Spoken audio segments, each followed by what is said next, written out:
first, I want to turn to you, Nelson Cunningham. I'm going to put you on the hot seat because you represent the challenger.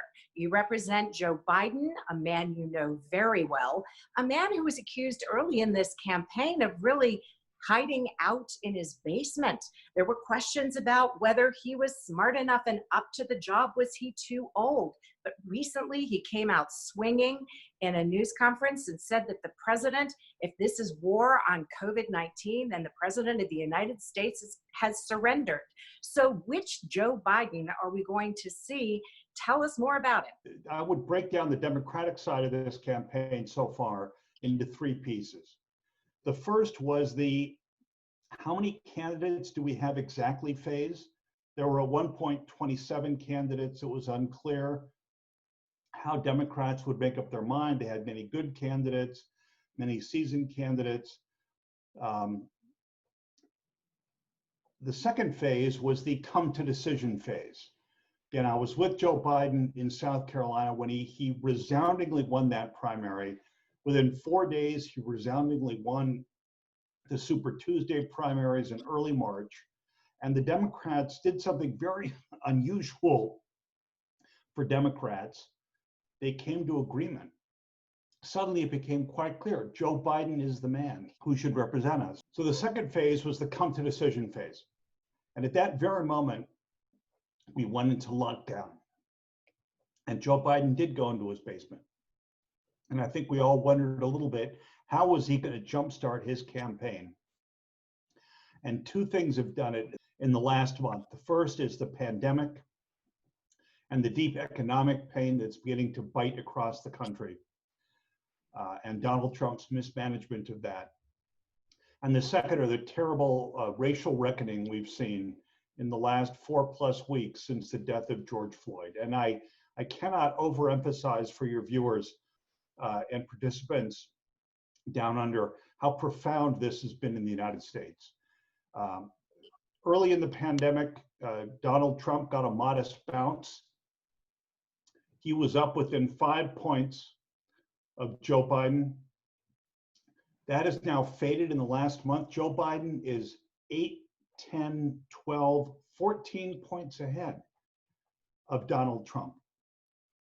America's response to the racial reckoning, to the deep economic pain of the pandemic, and their reaction to the two leaders, Joe Biden's compassion, Joe Biden's understanding, Joe Biden coming out of his home to go kneel with protesters, to go to African-American churches and sit and talk to the parishioners, to travel to Houston to meet with the family of George Floyd the day before his funeral, to speak eloquently of the pain that people are suffering in this moment, both economically and in racial terms, and contrast that to Donald Trump's divisive, pugnacious approach to the problems we're facing is astonishing, and it's clarifying for American voters.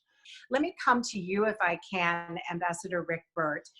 You've heard the contentions of Nelson Cunningham that this could break wide open. Let's talk about the President of the United States. He won as a maverick. He won as Make America Great Again. He won as somebody who was going to drain the swamp. Suddenly, fast forward, he's the incumbent. And there have been big questions about how the United States has handled COVID-19. The numbers are skyrocketing.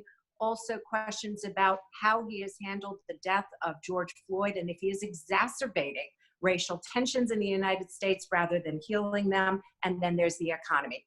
What's going to happen with Trump? It is true that I think Donald Trump has failed to address let me put it this way, 3.5 serious crises that are confronting the United States.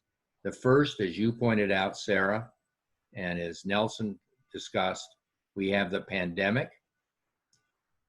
We are clearly having a serious problem in grappling with the coronavirus. Just today, there was an increase of at least 50,000 cases in the United States. And the the great guru of infectious diseases in the United States, Anthony Fauci, says that that number could go up to 100,000 cases, new cases every day by the end of this month. And Donald Trump clearly has fumbled on this issue and is trying to move ahead without even, with really basically ignoring this problem. Secondly, as has been pointed out, this has had a huge economic impact.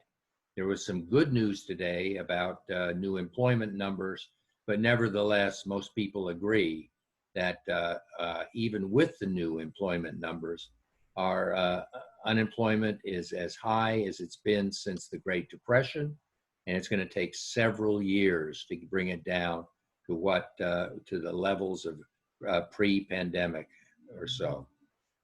And so we face a serious economic crisis, and then thirdly, and again, Nelson correctly diagnosed the problem. We are facing a kind of what he used, and I wrote it down, a racial reckoning.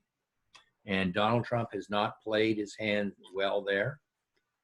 He's complaining about bringing down Civil War statues. He's opposing efforts to rename U.S. military bases named after Confederate generals. He's just on the wrong side of that issue. And all of those mistakes that he's made are showing up in these poll results.